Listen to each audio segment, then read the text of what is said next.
Assalamualaikum warahmatullahi wabarakatuh. Waalaikumsalam warahmatullahi taala wabarakatuh. Alhamdulillahil muwaffiqi lil ula hamdan yuwafi birrahul mutakamila. Thumma salatu ala rasulil mustafa wal ali ma'a sahbihi wa tubba'in bila. Amma ba'du. Al-Mukarram, guru kita semua, Bahmat, para ulama, para kiai, para guru, dan para sesepuh, anak-anakku sekalian, ahli-ahli sholawat, hadirin hamba-hamba Allah yang dimuliakan. Alhamdulillah, untuk kesekian kali saya dapat bersilaturahim bersama Bahmat dan segenap jamaah. Kali ini dalam rangka ulasan apa? Bilasan apa? Seulasan ya. Kalau ulasan itu asik.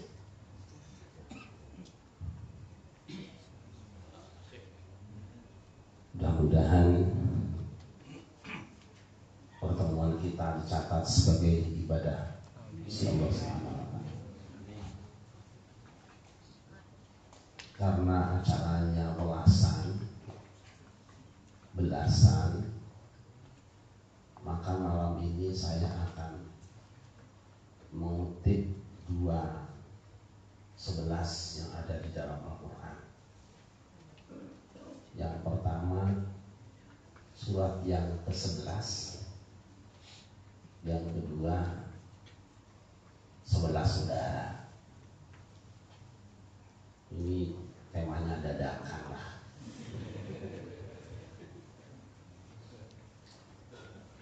Surat yang ke-11 di dalam Al-Quran itu namanya surat Yunus.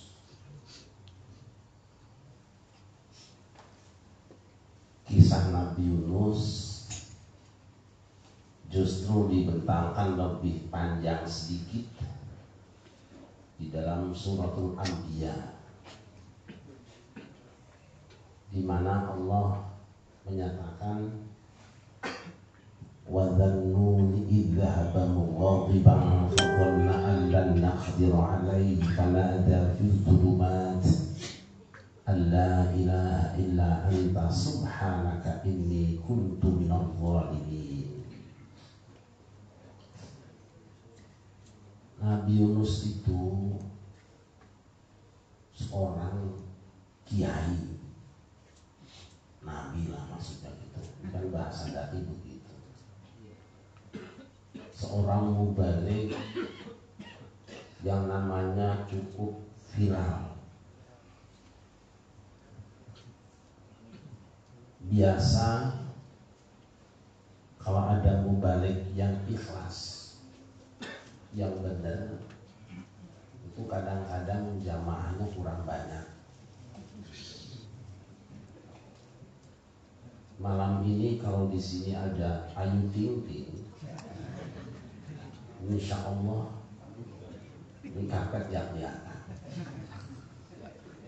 Iya apa tidak?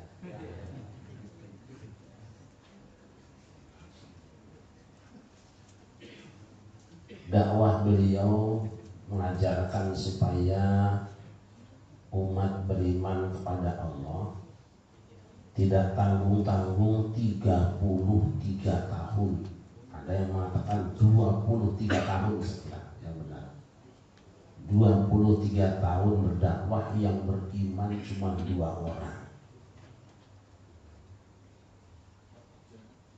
Saya tidak yakin bahwa Dzikrul Ghafilin di sini kalau 30 tahun yang ikut cuma 2 orang akan dipertahankan.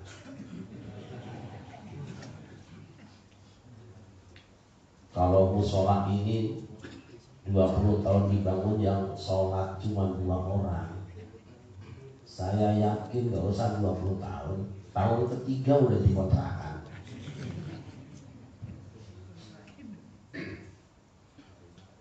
Nabi Yunus pun ngambek, mughadiban, kecewa dengan masyarakatnya yang kurang menghargai posisinya sebagai dai. Perasaan gua udah bikin kartu nama Kiai Haji, enggak diundang-undang maulid.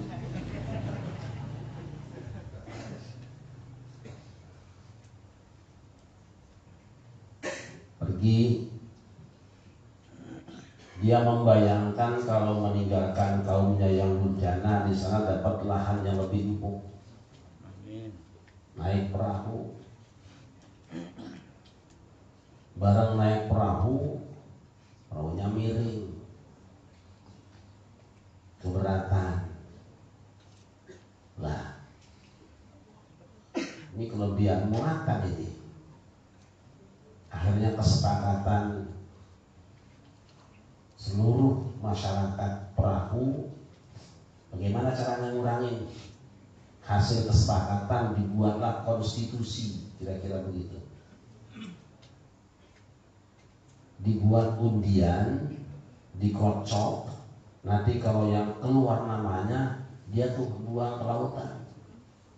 Giliran dikocok yang keluar Yunus, ya lagi apa sebenarnya.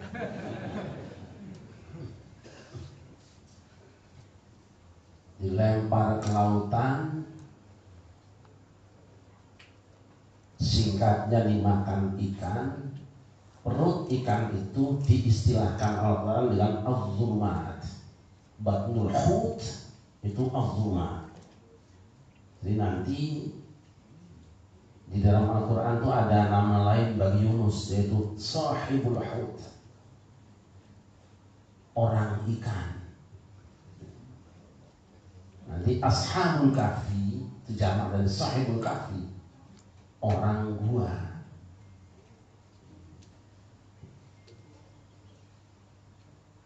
Singkatnya dimakan ikan, ada dalam zulumat, kegelapan di atas kegelapan.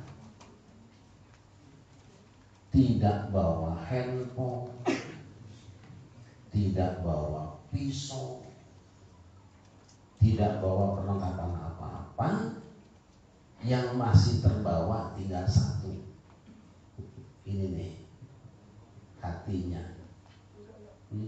Secara fisik hancur dia. Kalau begitu mana yang lebih kuat? Fisik apa hati? Siapa yang badannya ingin kuat, kokohkan hatinya.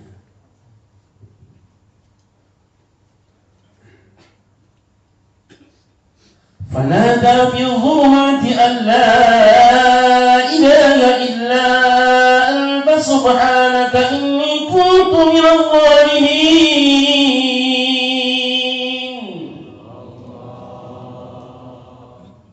Fanada. Nada itu beda dengan munajat. Kalau munajat itu qaribun fa'unajihi am ba'idun fa'unadihi, menyeru dengan seolah jauh jaraknya keras dia sendiri. Yang tersisa tinggal wirid. Minta tolong sama siapa?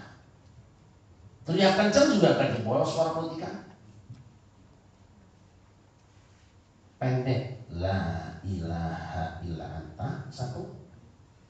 Yang kedua, subhanaka inni kuntu minadh dhalimin. La ilaha illa anta itu lafadznya zikir. Subhanaka inni kuntu minadh dhalimin itu tasbih. Nih pasangan. Dan nanti diharap istighfar lain waktu lagi. Singkat zikirnya, ringkas wiridnya, pendek doanya, dan ada liputannya.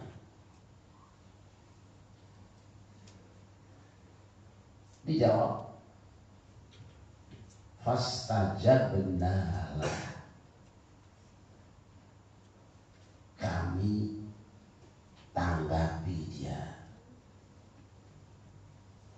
kami perkenankan dia, kami berikan ijabah untuk dia.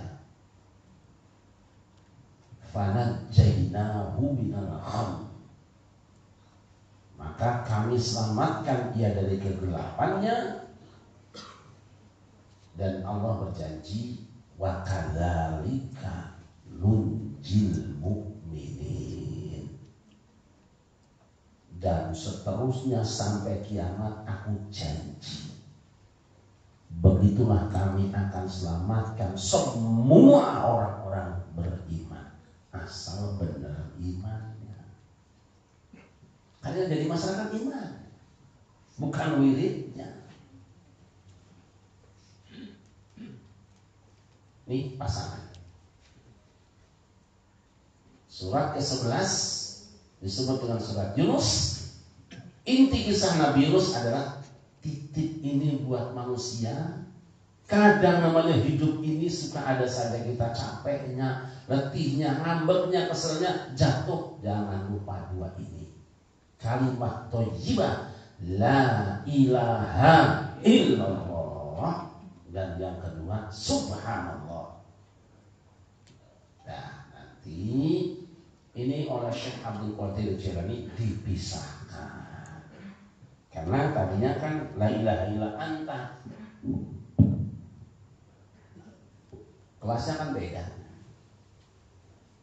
Kalau la ilaha illallah, tidak ada Tuhan selain Allah, tuh bayangannya tuh sudah jauh dia. Naik lagi la ilaha illallah, udah kenal dia tidak ada Tuhan kecuali dia. Tapi kalau sudah la ilaha illa anta, hatinya sudah di hadapan Allah. Biasanya orang kalau susah dekat sama Allah, dekat banget, doanya serius banget, kami susah. Itu saya ya. Ya, orang lagi susah doa serius kamu tuh, seolah-olah Allah dekat banget. Tapi kalau lagi seneng, deketan Allah daripada Allah. Itu saya. Orang sini masya Allah, arah.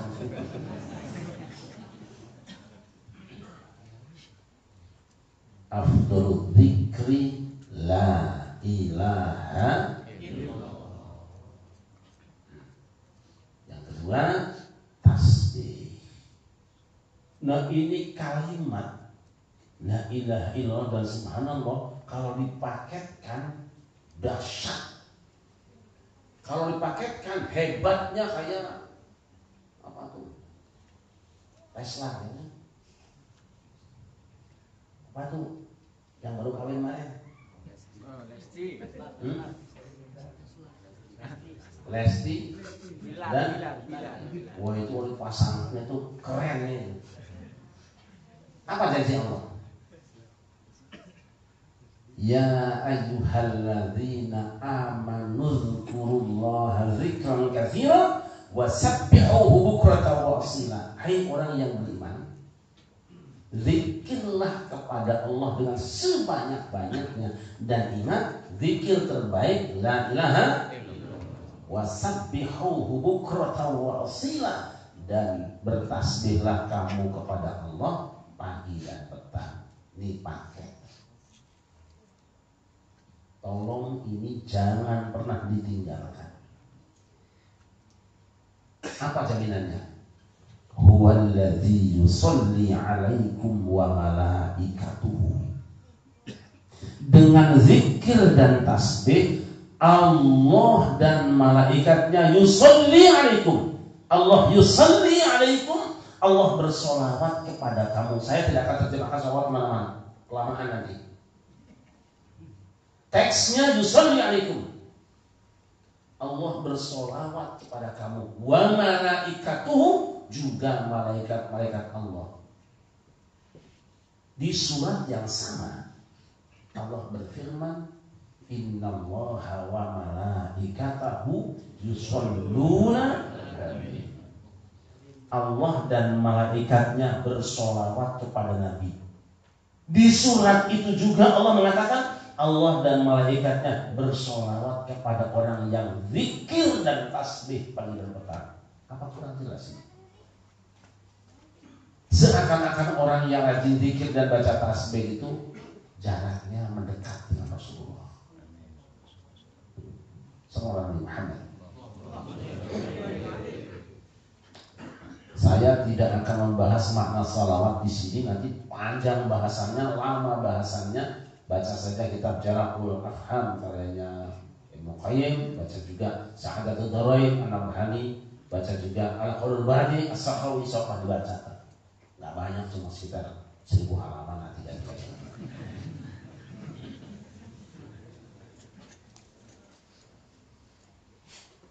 apa? Tidak saya bahas makna salawat, tapi lihat liyukhrijakum. Kalau Allah sudah bersolawat, paketnya kamu akan dikeluarkan minal dzulumati, dari semua macam kegelapan, gelap kebodohan, gelap keterbelakangan, gelap kemiskinan, gelap kesusahan, kamu keluar dari situ. Ila nur, pindah kepada cahaya yang penuh kebahagiaan. Tak segitu aja. Enteng banget.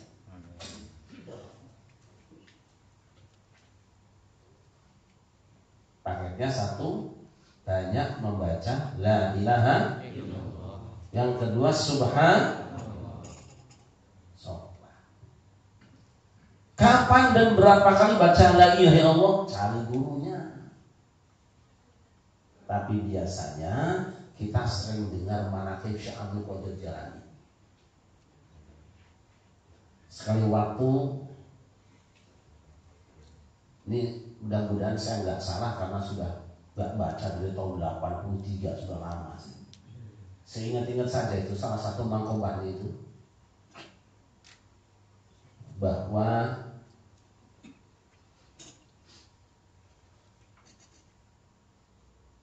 orang yang ada seseorang yang sudah mati,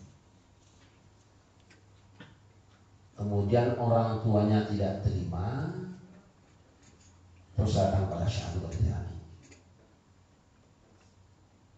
Saya daripada kehilangan keluarga ini mati, anak saya mati, mendingan saya keluar saja dari agama Islam, kira-kira begitu.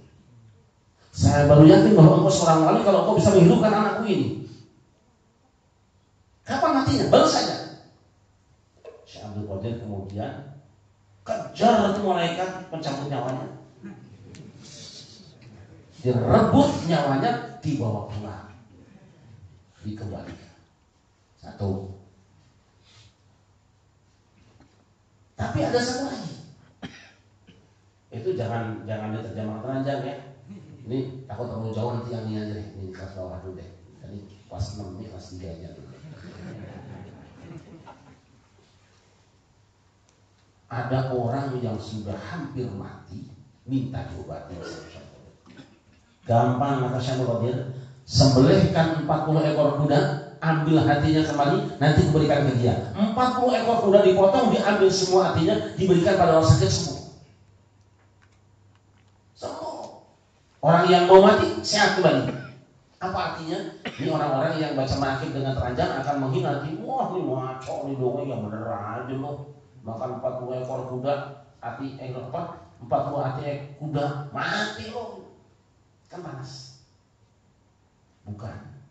Ini siloka, suluk. Apa yang dimaksud dengan 40? 40 itu adalah 17 rakaat sehari semalam yang fardu, ditambah yang 11 tahajud malam hari, jadi berapa? 17 dengan 11 berapa? 28. Berapa? 28. Ditambah dengan huruf kalimah thayyibah yang 12, la ilaha illallah. Salat fardu 17 rakaat, salat tahajud 11 rakaat, tambah zikirnya anteng kalimat thayyibah la ilaha illallah, sembuh hatinya. Itu maksudnya. Ini terakhir yang bagusnya. Nah, kalimat thayyibah la ilaha illallah itu adalah kalimat yang sangat ampuh. Dah, tadi sampai di mana kita bahas ayat ini. Nah, kalimat thayyibah itu ampuh, tetapi supaya ampuh apa? Punya golok juga gak sembarangan. Beli main bacok-bacok aja.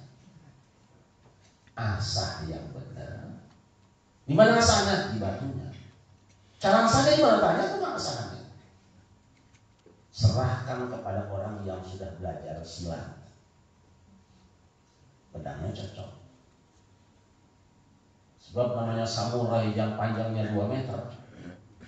Kita jangankan makainya, ngangkatnya itu udah badan. Itu 2 meter.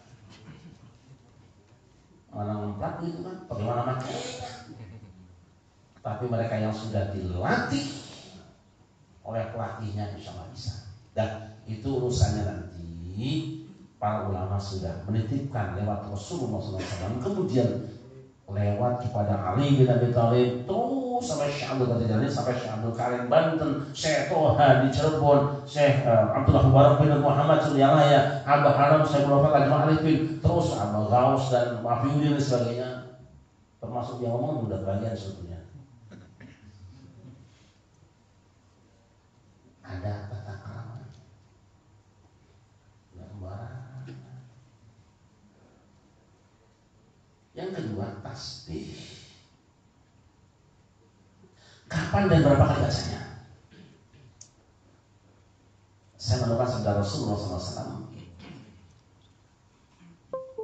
Man qala hina yumsi wa hina yusbihu subhanallah wa bihamdihi mi'ata marrah. Lam ya'ti ahadun qat bi afdal mimma ja'a bihi illa ahadun qala sama qala uzad alaihi. Siapa yang membaca pagi hari dan petang hari subhanallah wa bihamdihi 100 kali. Ini Nabi yang bilang. Kalau Nabi pasti gak bohong kan. Kalau orang kan bisa aja bohong, aku punya 1200 kitab hadis, orang andel lah. Tidak ada. Buru-buru habis sore, doa juga gak ada, ini wajah tuh ngaji dan jawab.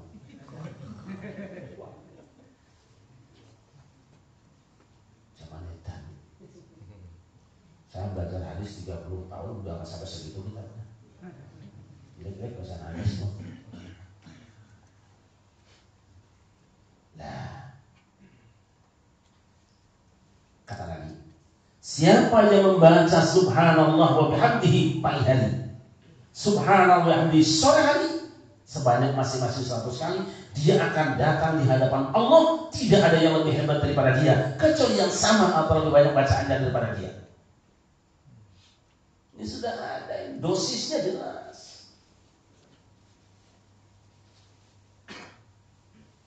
Apa yang dimaksud dengan pagi hari? Qabla tulu'i syamsi, sebelum terbit matahari.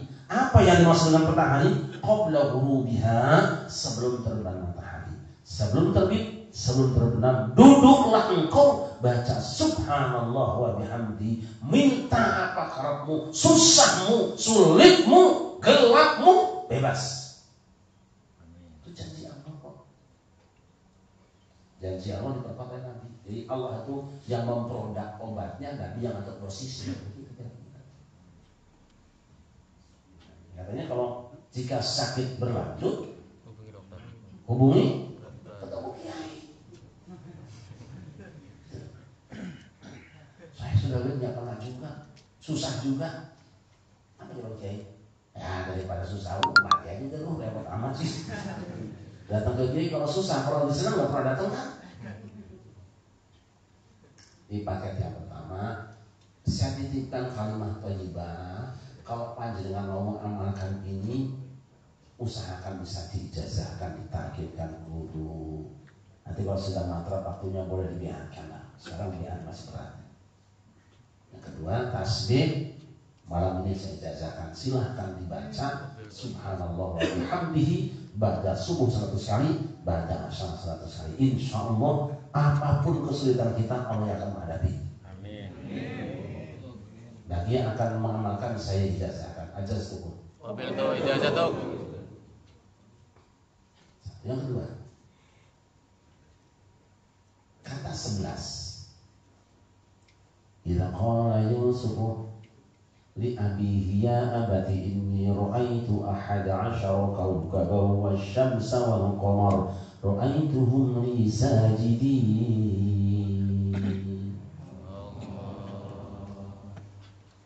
Ketika Yusuf berkata kepada bapaknya, "Bapak, semalam saya mimpi melihat 11 bintang, matahari dan bulan sujud kepada saya." Orang sini suka mimpi nggak? Mimpi. Ada yang bangun mimpi susah, tapi ada yang bangun mimpi seneng.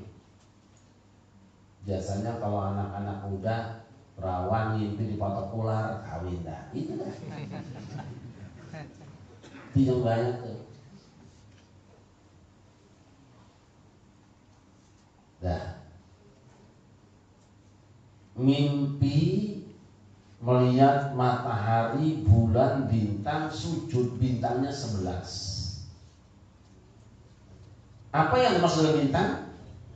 Saya pahami matahari itu adalah bapak, bulan adalah ibu, bintang adalah saudara. Kenapa bulan digambarkan dengan ibu, menjadi takwilnya ibu? Karena yang suka datang bulan ibu. Tapi ini benar. Kenapa 11 bintang? Nabi Yakub itu punya anak 12, semuanya laki-laki. Nabi Yusuf dan 11 saudaranya. Berarti 11 bintang adalah 11 saudara Nabi Yusuf. Mataharinya adalah bapaknya, sedangkan bulan adalah ibunya. Bulan itu cantik, yang panas itu mataharinya. Dia pantulkan sinar suaminya, dia pantulkan sinar mataharinya. Artinya apa? Yang namanya istri swarga nurut neraka. Sinar bulan bukan dari dirinya, tapi dari suaminya sang matahari. Makanya dulu di Jawa Barat kalau sedang ada gerhana bulan atau sedang melihat bulan, itu di bulan tuh ada nini antehnya, nenek yang bukan kakek, ya kan? Sampai sekarang masih ada nini anteh nggak mati-mati itu.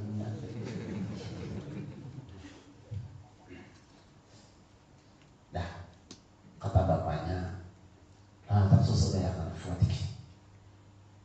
kamu jangan cerita mimpi itu pada saudaramu, sebab saudaramu itu kalau dengar kabar baik ngiri.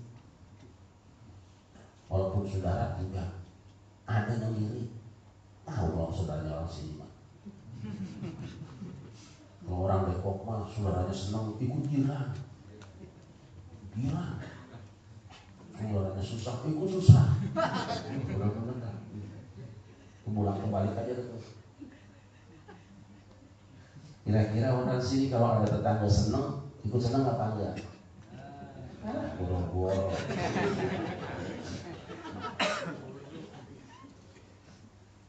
Tetangga susah pura-pura butuh menduka cita, selalu lupa. Terus menduka cita, Al-Fatihah baca enggak? Bohong. Dosa lo. Al-Fatihah itu baca Fatihah. Lagi orang yang berjuang tengah malam maka WA, mari kita tunaikan tahajud. Orang mah tahajud lu WA lu amat. Saya pakai yang baca. Jangan lupa salat Jumat, dia masih di rumahnya, dikirim udah di masjid. Ada begitu?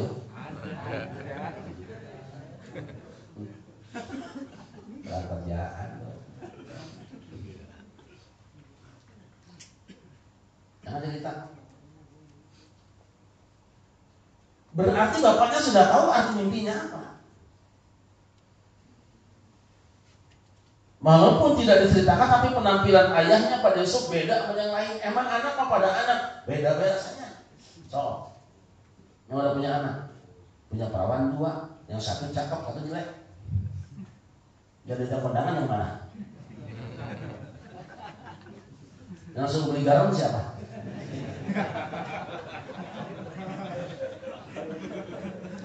Iya Pak ya? Nih punya anak laki 2, satu ganteng, satu jelek. Yang suruh betul genteng ya?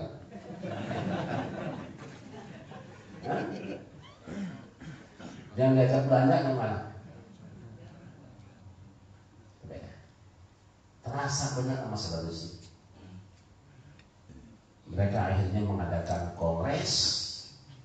Awang beres-beres. Ayo. Ayo mah teu tarima si Yusuf digeunah-geunah hari aing. Nu pada kau nak mana Yusuf bae. Abis buat unjong lah.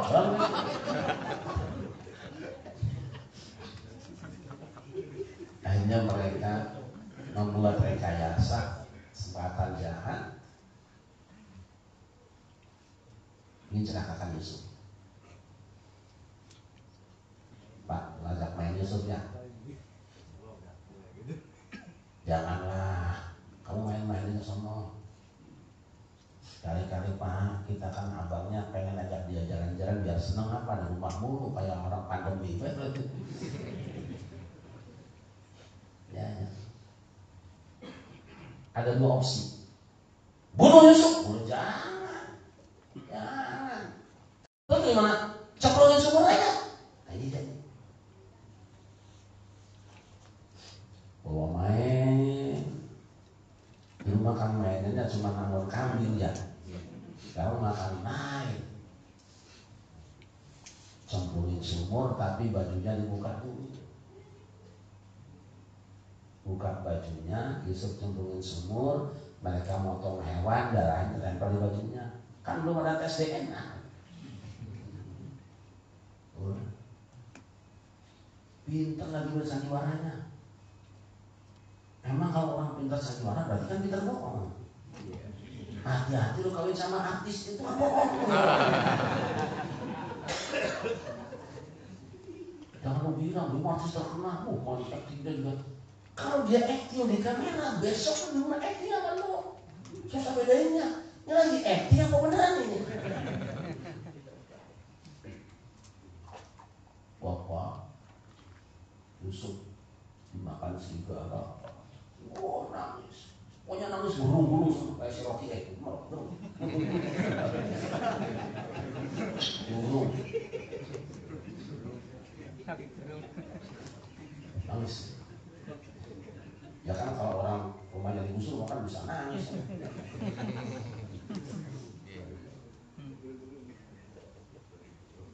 Namanya bapak, anaknya sepakat nih, nangis semua. Percaya kan? Dia fitnah bahwa Pak Akanahul Hikmu, dia dimakan oleh serigala. Padahal serigala ketemu pun enggak, sebab dia sedang kawan sama serigala. Benar-benar fitnah. Hoak.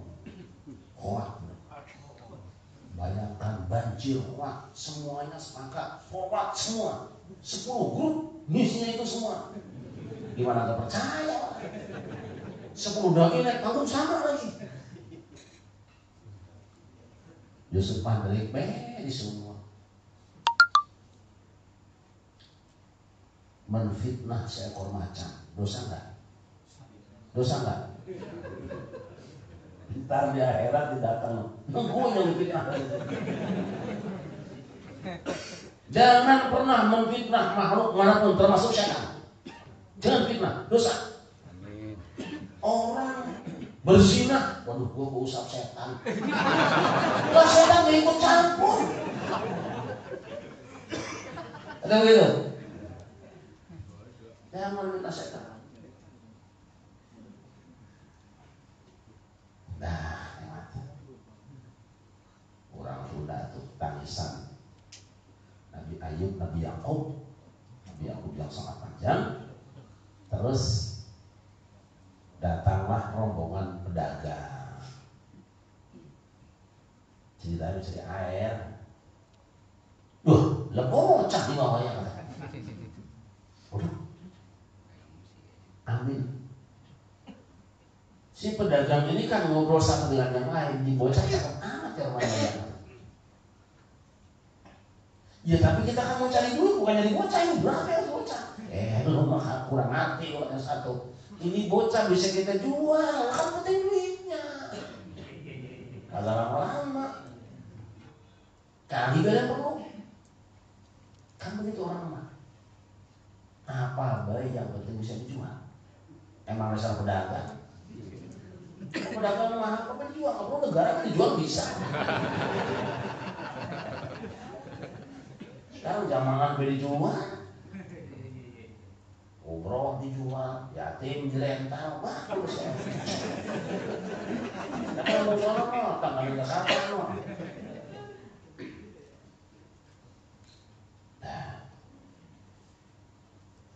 وشروه بثمن بخس دراهم معدودة وكانوا فيه من الزاهدين.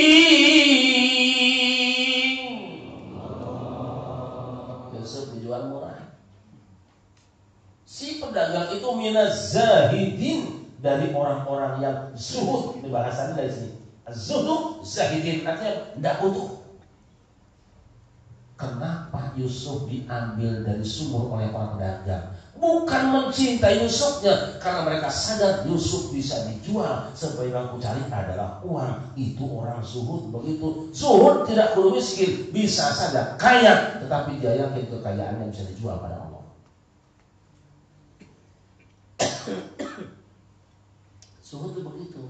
Fashhad wa la fakhru ala qalbika biman la fakhdhu lahu taqwa.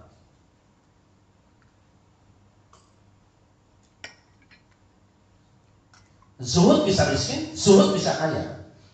Tetapi orang miskin juga bisa tomat. Kalau orang kaya itu rata-rata. Jual. Jadi kalau nanti ada kiai yang kaya, jangan dibilang dia tidak zuhud, kau tidak tahu. Dia yang kekayaannya bisa membantu orang banyak. Dia punya mobil banyak karena banyak jamaah yang membutuhkannya. Seperti itu. Kayak saya punya mobil 4 sekarang. Bukan kaya, bukan hujungnya. Emang kalau dikasih udah apa itu ya. Dengan 4 10 gue mau dikasih lagi.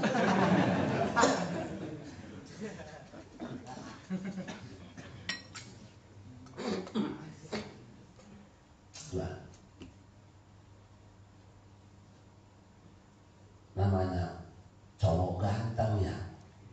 Dimana be ada yang ngincar. Ini gua udah dulu nih, jangan dulu karangnya mesti laku gua. Mau orang jual buru-buru sama tukang sok. Amin. Ada yang jatuh cinta, kagak tahu. Yang jatuh cinta bini raja baru. Bogodanya guys. Pas dilihat itu eta gunung Nagado geus pisan Allah. Masya Allah. Cinta mah gak mandang kedudukan. Ya, akhirnya nyari kesempatan nih. Pas lagi pada pergi, bininya main jebret ke pintu. Aman, terkendali. Kesan pertama begitu meyakinkan. Selanjutnya terserah setan. So, marinya masuk. Ngapain? Marinya apa? Tapi Yusuf lari macil, apa sobek bajunya. Percis sama si Udin. Waduh. Si Udin kalau diajak begitu sama gak usah tinggi-tinggi lah. Bini BRT kan bisa. Kira-kira maju apa mundur? Maju apa mundur? Maju aja. Selamat dari sini. Kenapa? Ketika diajak berzina, walaqad hammat bihi wa hamma biha laula ar-ra'a burhana rabbi, berkelebah wajah ayahnya. Ini nanti yang disebut dengan robito.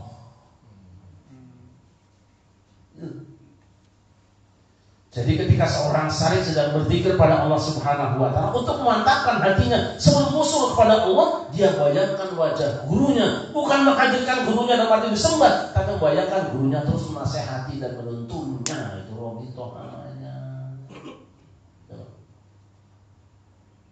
Karena kita jarang orang melakukan maksiat itu ingat pada Allah kan. Ketika mau mencuri yang terbayang bukan Allah kan, pasti ketahuan orang kok itu dulu. Nah ini gak saya bahas senjatanya karena bahas terusan ini.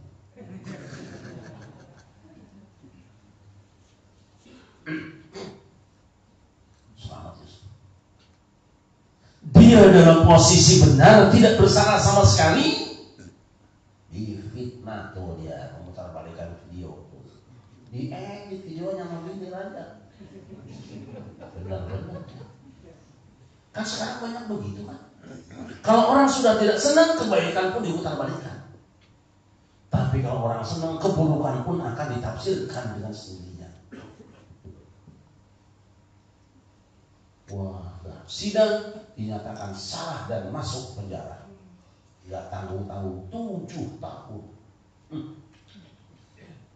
Protes Yusuf? Nah. Marah Yusuf? Tidak. Sebenarnya sejak Yusuf awal diambil di sumur, Yusuf bisa bilang, saya ini anak Nabi Yakub. Diantarin pasti. Lihat. Dari kecil dia sudah dibekali dengan tawakal yang kuat. Dan lama-lama namanya negara zalim kepada seorang nabi, kepada orang yang benar. Tidak ada yang membelanya. Krisis.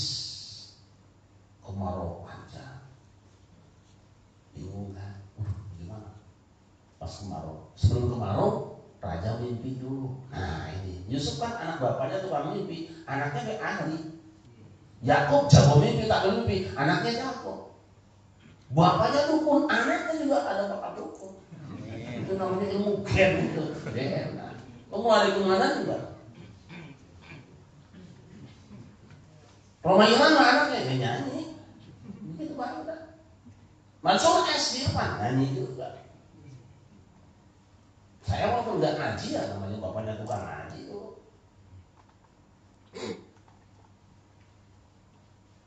Ambilkan. Jelas. Semua takwil mimpinya benar, sekaligus Yusuf diminta menjelaskan bagaimana cara menyelamatkan ekonomi negara. Tuh akhirnya negara butuh dengan orang yang selama ini disakiti. Karena apa? Karena presiden jalanan proses hukum yang mengatakan Yusuf ke dalam penjara itu rekayasa istrinya sendiri. Namanya bini raja, daripada malu mending korbankan rakyatnya. Begitu. Di Indonesia juga ada ya. Ada dulu. Perempuan mati dibunuh sama seseorang. Mana yang masuk penjara? Jangan disebut. Nah, akhirnya apa? Clear, selesai semua persoalan. Ketika sang raja meninggal dunia, ketemulah Yusuf sama perempuan yang tadi. Mantan bini raja, mising utuh orang rajanya, katanya dia nggak perlu, nggak bisa ngapa-ngapain. Jenderal tapi nggak bisa ngapa-ngapain, nggak punya anak bisa. Betul. Dah singkat, jadi akhirnya Yusuf naik menjadi raja. Apa yang kita ambil? Satu. Semua yang ada di dalam hidup kita ini sudah ada program Allah. Wajibnya hamba tidak berkeluh kesah dengan apapun yang Allah jatuhkan pada dirinya. Terus saja Allah yang dibawa.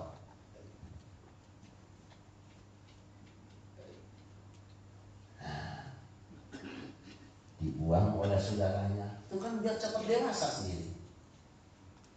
Tidak merengek-rengek sama orang tua. Ibaratnya mau pesantren dia tuh mandiri, dijual ke kerajaan. Nah, di kerajaan difitnah juga. Semua dihadapi dengan penuh kesabaran. Akhirnya dia jadi seorang raja. Kenapa Yusuf tidak merengek dari awalnya? Kenapa Yusuf tidak minta pulang? Dan kenapa Yusuf tidak protes dengan proses hukum yang curang? Karena Yusuf memahami konsep takdir. Kalau dia tidak dibuang ke sumur oleh saudaranya, dia tidak akan diambil oleh pedagang. Kalau tidak diambil oleh pedagang, dia tidak akan jual ke kerajaan. Kalau tidak tinggal di kerajaan, dia tidak akan dipitnah oleh Zulaiha. Kalau tidak dipitnah Zulaiha, tidak akan masuk penjara. Kalau tidak masuk penjara, tidak ada yang tahu bahwa dia bakal ekonomi dan tampil mimpi. Kalau tidak ada yang tahu dia bakal ekonomi, dia tidak akan naik jadi raja. Artinya, ketika dibuang ke dalam sumur, modalnya sabar. Tangga pertama jadi raja sudah dimulai. Makanya kenapa kita tidak berubah-berubah? Kita selalu marah kalau dipuji. Catat. Calon lurah dihina-hina tenang, coba ya. Asal sabar. Calon bupati diserang-serang, dibully, dihina, jelek-jelekin, sabar, tenang, so. Sebab apa? Ketika orang bersabar, dia bersandar pada Allah, aku yang turun. Makanya kalau kita nanti dapat musibah misalnya, tabrak sepeda, bersyukur. Sebab kalau gak ketabrak sepeda, mungkin tabrak truk yang di belakangnya. Ente punya bini cerewet, alhamdulillah. Daripada bini yang bisa.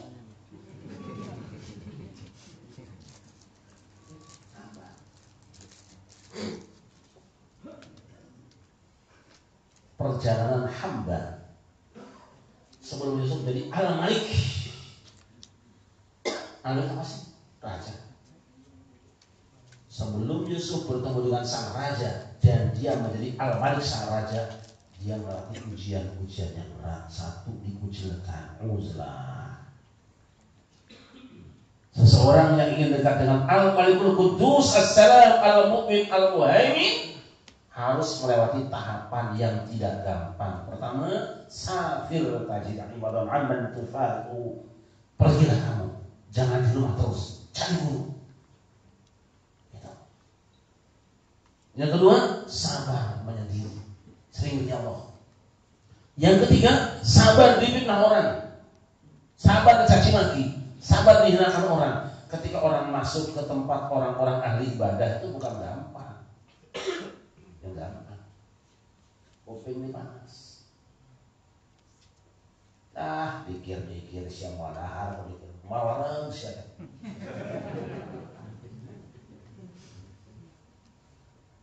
Dulu ada peribahasa, ngapain pesantren cuma duduk doang. Santai aja. Orang menempuh perjalanan menghadap Allah Subhanahu wa taala ini untuk menjadi Al-Malik, dekat dengan Al-Malik, untuk jadi seorang wali, itu tangganya gak gampang. Lewati 3 kali itu. 1. Inna tariqa syari'atun wa tariqatun wa haqiqatun fasma' laha ma muthila. Jalan untuk menjadi waliullah itu 3. 1, syariat. Yang kedua, tarekat. Yang ketiga, hakikat. Fasma' laha ma muthila. Dengarkanlah perumpamaan yang akan dibuat untuk ketiganya. Ini rutenya nih. Fasyari'atun kasafinatin wa tariqatun kal bahri summa haqiqatun durun ghala. Syariat itu kasafinatin bagaikan perahu, wa tariqatun lan utawi tarekat itu kal bahri kaya dene segara. Wah hakikatun utawi hakikat itu durun kaya dene mutiara. Ghala kang larang regane apa mutiara. Ya. Syariat itu perahu, tarekat itu lautan, hakikat mutiara. Kalau kita ingin dapat mutiara, naik perahu, terjun di tengah lautan. Jangan dipikir cuma kerang dengan kepiting. Tengahnya. Bawa syariat kudu bagus syariatnya. Apa itu syariat? Wa syari'atun afdal bidinil khaliqi wa qiyamuhu bil amri wan nahyi jara. Yang namanya syariat itu berpegang teguh pada agama Allah, meninggalkan semua larangan dan kerjakan semua perintah. Sebelum masuk ke level, kerjakan semua perintahnya, tinggalkan semua larangannya, baik yang wajib maupun yang sunatnya, baik yang haram maupun yang makruhnya, tinggalkan. Baru masuk kelas 2 nanti. Makanya kadang-kadang kita kaget ya, ketika ada orang mengatakan bahwa Orang-orang Toroko itu kata guru-guru mursyid itu nggak tahu apa-apa, tahunya cuma tasawuf doang. Mas, Al-Imam Syekh Abdul Qadir Jailani, Al-Imam Al-Ghazali, Syekh Bahauddin Naqsyabandi, Al-Imam Ahmad Ar-Rifai, Syekh Abdul Hasan Asy'adili, sebelum menjadi seorang guru mursyid, sebelum menjadi seorang sufi, dia sudah jadi seorang faqih, sudah selesai, usuli sudah selesai. Dan sebelum menjadi seorang faqih dan usuli, dia sudah selesai ngaji Qur'annya dan tafsirnya, sudah selesai ngaji hadisnya, baru masuk. Orang sekarang baru belajar kuliah cuma hadis tok, langsung nyerang guru-guru sufi dan menganggap para fuqaha dan asfiya sufiyah itu tidak ngerti agama. Mereka dengan enaknya menganggap Imam Syafi'i nggak ngerti hadis. Mas ngerti oke.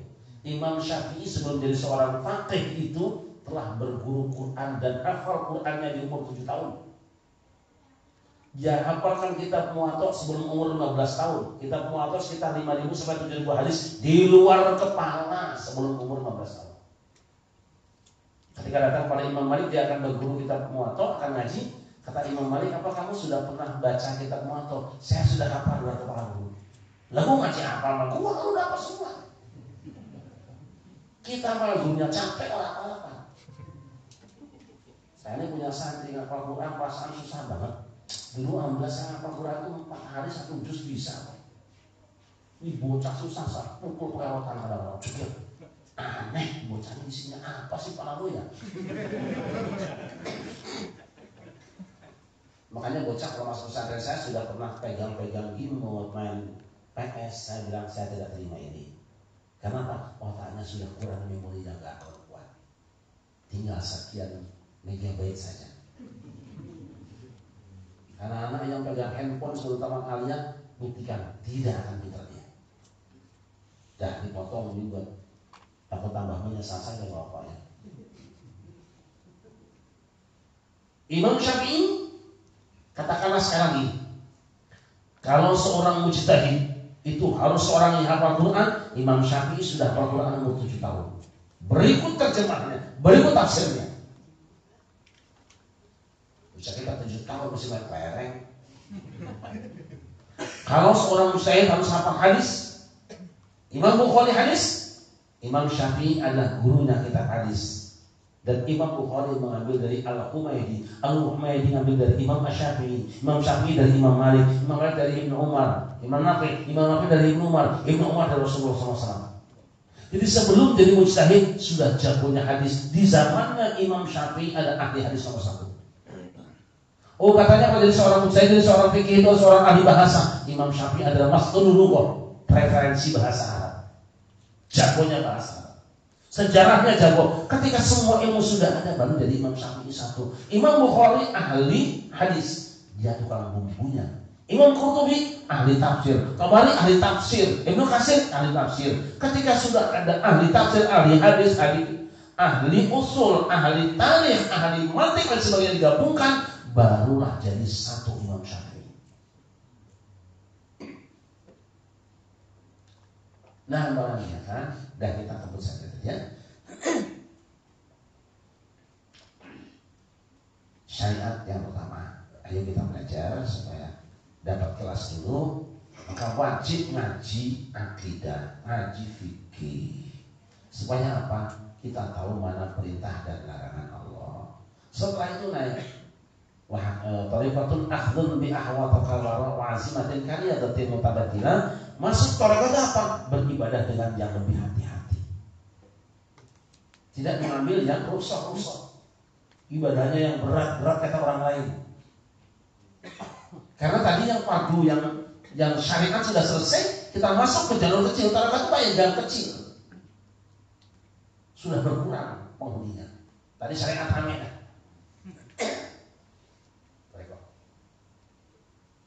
Wa haqiqatul mawsurul masjid wa musyahadul nur tajalli di jalan. Kalau sudah hakikat, sudah masuk gang sampai ke nomor rumah B atau A8A titiknya, itu sudah sampai tujuan, menyaksikan cahaya penampakan kebesaran Allah dengan jelas. Nah, tetapi thariqah ini macam-macam. Yang kita tahu thariqah cuma 1, ya kan? Zikirnya doang tidak.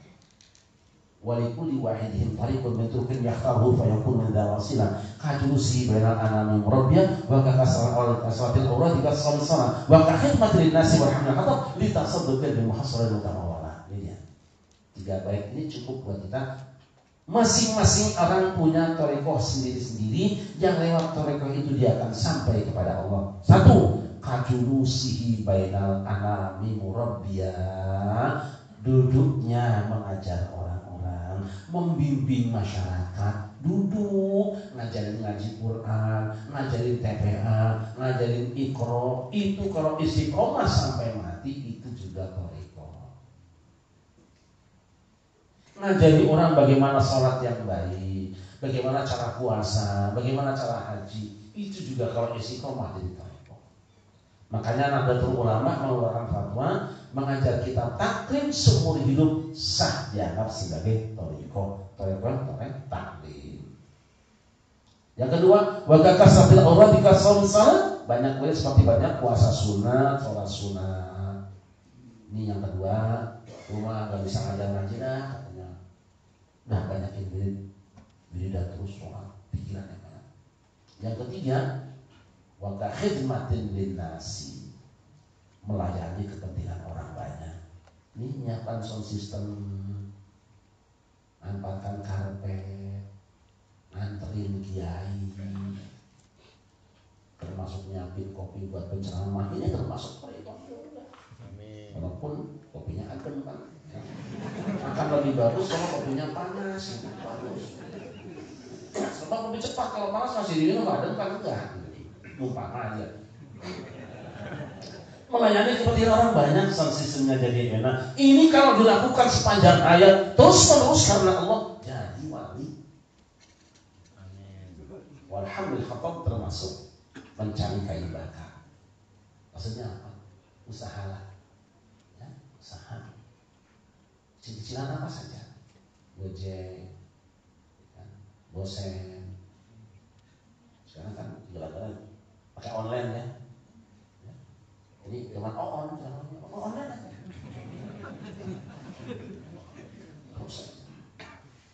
Itu jangan dikira tidak bisa mengatakan orang kepada Allah. Bisa jadi wali di hadapan Allah. Mungkin orang lain menganggap dia orang hina, dia seperti sampah, tapi di hadapan Allah dia bisa jadi mutiara. Silahkan lakukan istiqomah, pilih yang mana. Masing-masing diberi pilihan. Kalau ingin berjejer menjadi wali, silahkan. Mau jadi tukang bimbing umat, ngajar umat, bagus. Mau banyak wirid, sudah bagus. Kemudian jadi pelayan kepentingan orang banyak, juga bagus. Termasuk cari duit yang juga. Asal tujuannya apa? Litasadduqin bi muhassalin mutamawala. Asal tujuannya kalau dapat duit buat sedekah. Amin. Bukan nyari duit dari sedekah. Sekarang ini zaman akhir kacau. Zakat itu sudah ditentukan bagiannya untuk siapa saja. Tapi hari ini zakat ada yang bikin bangun masjid, ya, sewa kantor, kemudian beli mobil. Ada juga jaket yang buat beli jaket. Tidak boleh. Duit zakat tidak boleh buat bangun masjid. Tidak boleh. Itu haknya fakir miskin. 8 golongan. Orang yang membayarkan zakat ke bangun masjid sama dengan belum zakat. Hati-hati. Karena semua suka-suka. Tapi namanya zaman akhir. Zaman akhir. Ngaji tidak mau, ngatur dunia. Aneh. Dan sekarang orang ngatur zakat itu testing, Pak. Kayak PNS. Kenapa? Bang digaji tiap bulan. Pegawai zakat, saya nggak disebut ambilin ya, lain. Ini pegawai aja deh. Pegawai zakat digaji tiap bulan, tapi fakir miskin setahun sekali pun enggak. Ya, jelas Pak? Maka saya punya ide begini. Bayarkan zakat di masjid, di musola yang dekat rumahmu, dan bagikan kepada fakir miskin tetanggamu. Transfer ke sana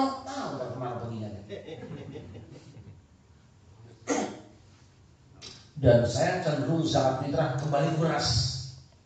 Kenapa? Ya kan nggak bisa ditransfer berasnya. Coba-coba pengen dapat zakat, dipuluh beras sendiri. Wah, kata masyarakat di video, no, Pak Lurah, gotong no. No, Pak Bupati, gotong no, lo rasain. Tapi kalau dalam bentuk uang, ya, klik doang, ganti angka doang. Jangan buka pintu. Nah, boleh kan? Untuk menjadi hamba Allah, menjadi wali Allah itu pedihnya akan melebihi barangkali yang dirasakan Nabi Yusuf. Tapi syaratnya apa? Wallahul musta'an, ada kata sebut. Hanya minta tolong kepada Allah, jangan pada yang lain. Kita ngaji seperti ini, belajar membersihkan diri, bukan tidak ada yang sinis. Ngaji apa ini? Ya, ngaji kok begitu sih? Ngaji mah keren dikitnya apa? Ini hari masih banyak melipat kaki begitu kayak sorowit kayak gitu. Biar aja. Siapa yang akan sampai? Yang istiqomah. Kita akan cari mutiara. Saya sudah sering cerita di sini barangkali. Ingat gak si Kambayang? Si Kambayang itu namanya orang bodoh, cuma pernah ngaji. Dengar di masjid itu katanya, yang namanya mutiara mah ada di tengah lautan. Dia mah asal dengar be. Kata kiai namanya intan mari laut. Pergi we bawa ember.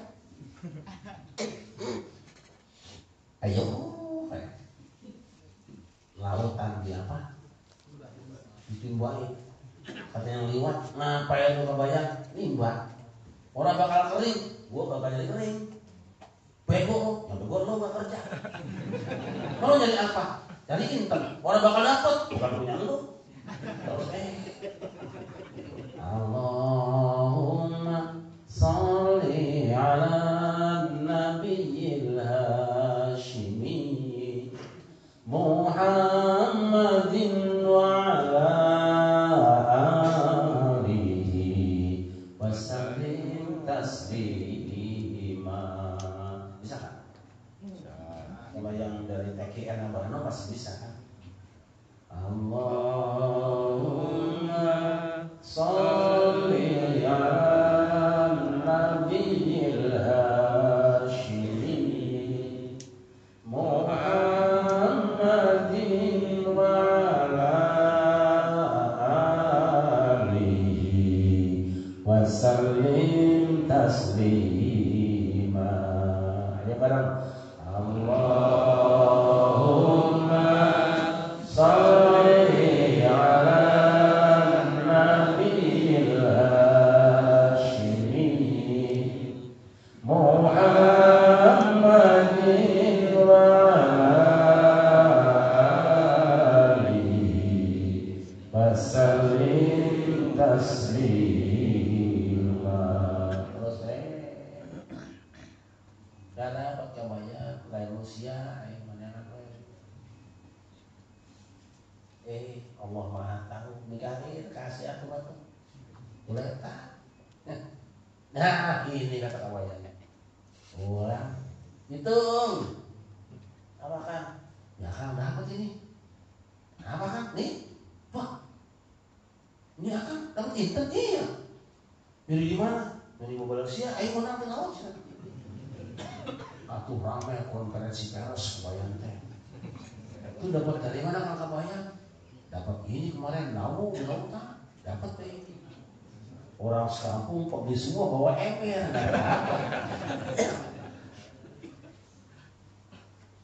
Allah kasih dengan orang yang bodoh tapi istiqomah taklim sama guru. Kekurangannya pasti diampuni oleh Allah. Daripada orang yang pinter, sok pinter, gak akan berhasil. Hati-hati. Maka jika engkau merasa bukan ulama, bukan orang alim, bukan orang pinter, khidmatlah engkau di dunia ini. Maka lihat, di samping para ulama besar selalu saja ada orang yang tiap saat melayani. Ini model hadrah-hadrah ini. Ini semua adalah dalam rangka kenyamanan kita beribadah. Kenyamanan kita taklim terus saja sekolah. Ada orang yang sibuknya tuh nawain sendal punya kiai. Ada yang kerjanya tuh nyanyiin air sama kiai. Dia di situ aja. Ya sana, sambil buatkan air panas. Ini saya taruh hatinya. Piponya besar. Nggak mungkin kiai ngabisin airnya, sisanya buat dia pasti dulu. Iya. Nah itu khidmat kita. Tidak ada seorang ulama pun hari ini kecuali dia pernah khidmat para ulama. Saya tadi kedatangan teman-teman para dosen dari Cirebon barusan mau sini. Mereka bertanya tentang banyak hal. Saya bilang begini, sesungguhnya apa yang kita alami hari ini sudah biasa di dunia ulama. Cuma kita tidak menyadari. Dulu kalau kita mau copy kaset, disetel kasetnya, di sini rekam, ini bunyi. Akibatnya apa? Ya gak jelas. Bassnya gak ada, cempreng semua. Belakangan ganti pakai kabel, nyambung dari tip ini masuk ke tip itu. Ya, sekarang tidak lagi. Sudah bisa Bluetooth, bahkan bisa pakai download. Di dunia ulama sudah biasa itu. Mana buktinya? Biasanya di pesantren kiai ada santri yang dikerjain terus sama kiainya, suruh nimba mulu. Giliran gede dia jadi ulama, kapan ngajinya? Download dan pakai Bluetooth sama kiai. Tapi jangan terlalu jauh. Bluetooth mah kalau terlalu jauh kena sama si Eka sebelahnya. Karena Bluetooth itu rebutan. Silakan mau Bluetooth dari siapa hari ini? Ini banyak sekali Bluetooth sekarang. Ada yang Bluetooth utang, ada yang Bluetooth. Insya Allah orang bertanya paspornya apa? Tidak ada paspornya, tapi selaraskan energinya. Jatuh ketemu dengan seorang guru, Allah punya cara untuk membuatmu berilmu. Kok Kiai bilang begitu? Saya tahu orang sedang mengalaminya. Dan orang itu tidak akan bicara kecuali teorinya. Banyak. Banyak ada Kiai meninggal, bingung anaknya yang bisa ngaji, tampuk-tampukin dulu. Itu caranya. Pintar-pintarlah kita ngurus Bluetoothnya ya, karena jauh-jauh dari apa namanya soundnya ya, dekat saja. Tidak klik nanti bunyi insya Allah. Ya mungkin kalau download mudah masih agak sulit lah. Jauh sih. Download besar. Nah ilmu itu level ulama saja. Kenapa banyak orang yang kemudian kok sampai bisa mengambil thariqah dari seorang guru yang tidak ketemu? Itu barzakhi namanya. Barzakhi itu Bluetooth sebetulnya. Teknologi yang berkembang sekarang semakin membuat kita yakin bahwa apa yang dilakukan para ulama sudah benar adanya. Cuma kalau tidak benar, pengetahuan kita yang belum ada. Hamba yang memuliakan, saya kira ini sambutan saya ini usah panjang-panjang. Dan intinya mah, ayo kita berjalan, terus berjalan.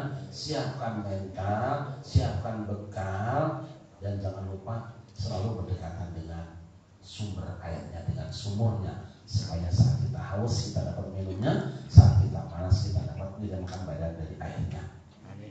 Itu saja, terima kasih dan mohon maaf.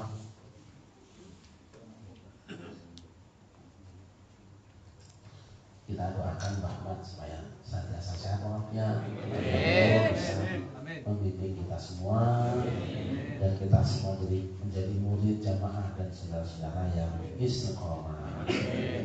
Ala hadhihi al-Fatihah.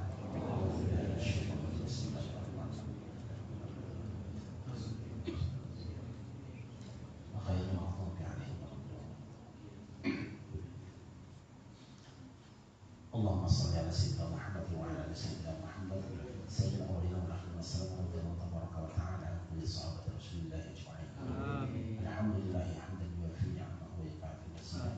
Ya Rabbana lakal hamdu kama yanbaghi li jalali wajhika wa 'azimi sultanika.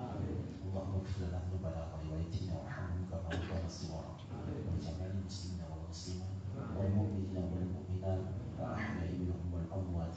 Rabbana zalamna anfusana wa illam taghfir lana الخاسرين ربنا آتنا من لدنك رحمة وهيئ لنا من أمرنا رشدا ربنا آتنا من لدنك رحمة وهيئ لنا من أمرنا رشدا ربنا آتنا من لدنك رحمة وهيئ لنا من أمرنا رشدا ربنا أتمم لنا نورنا واغفر لنا إنك على كل شيء قدير ربنا أتمم لنا نورنا واغفر لنا إنك على كل شيء قدير ربنا أتمم لنا نورنا واغفر لنا إنك على كل شيء قدير ربنا آتنا في الدنيا حسنة وفي الآخرة حسنة وقنا عذاب النار وصلى الله على سيدنا محمد وعلى آله وصحبه وبارك وسلم بفضل سبحان ربك رب العزة عما يصفون وسلام على المرسلين والحمد لله يا ربي بالمصطفى بلغ مقاصدنا واغفر لنا ما مضى يا واسع الكرم يا ربي واجعل رجائي غير منعكس لديك واجعل حسابي غير منحزم يا ربي بالمصطفى بلغ مقاصدنا واغفر لنا ما مضى يا واسع الكرم والطف بعبدك في الدارين إن له صبرا مدى تدعوه الأهوال يا الهازمين يا ربي بالمصطفى بلغ مقاصدنا واغفر لنا ما مضى يا واسع الكرم وأذن لصحب صلاة منك دائمة على النبي بمنهل ومنسجم يا ربي بالمصطفى بلغ مقاصدنا واغفر لنا ما مضى يا واسع الكرم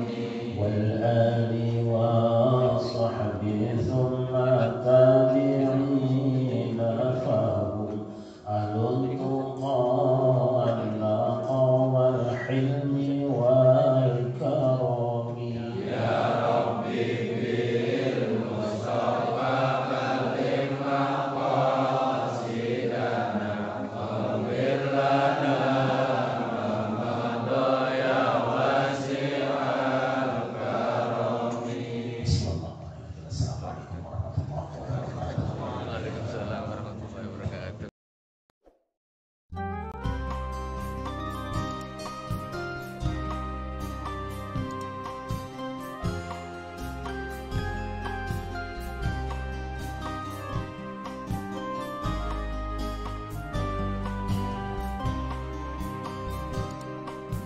لبيك اللهم لبيك لبيك لا شريك لك لبيك إن الحمد والنعمة لك والملك لا شريك